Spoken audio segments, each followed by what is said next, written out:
Judging purely by historical precedent in 2017, at 36 years, the current bond bull market had been stretched.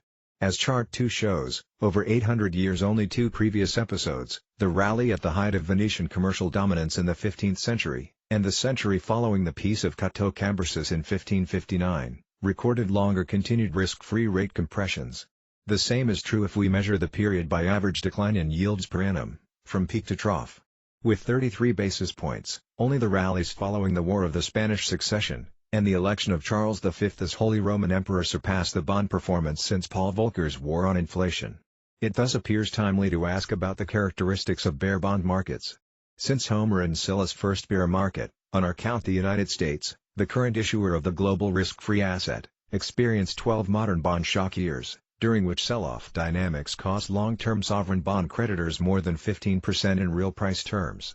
Aggregating these bear markets, we find that, at 6.1% CPI year-on-year on average, bond shock years record inflation levels almost double the long-term trend, at 3.1%.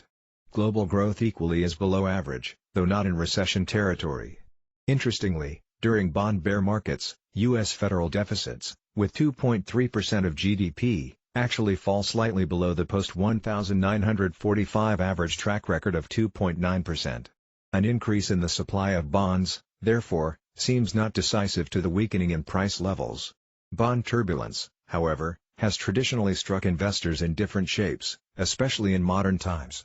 Below we present three types of modern bear bond case studies to illustrate that, while historically inflation acceleration has been a solid predictor of sharp bond sell-offs, some prominent episodes appear less correlated with fundamentals, and can inflict similar levels of losses. Type 1, the inflation reversal, 1967 to 1971. Type 2, the sharp reversal, 1994. Evidence from the financial sector rather suggests that the dramatic increase in leveraged bond positions by both U.S. hedge funds and mundane money managers set in motion self-reinforcing liquidations once uncertainty over emerging markets including Turkey, Venezuela, Mexico, and Malaysia, all of which experienced sharp capital flow volatility, put pressure on speculative positions. Type 3, the value at risk shock, Japan 2003. The sudden steepening of the JGB curve from the middle of 2003 posed a new set of challenges. Calibrated risk management structures, known as value-at-risk models, required banks to shed JGB assets once their price started plummeting.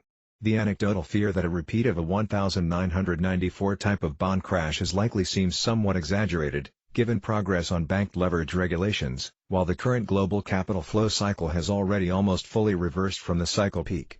Type 1 and Type 3 bear markets warrant more attention.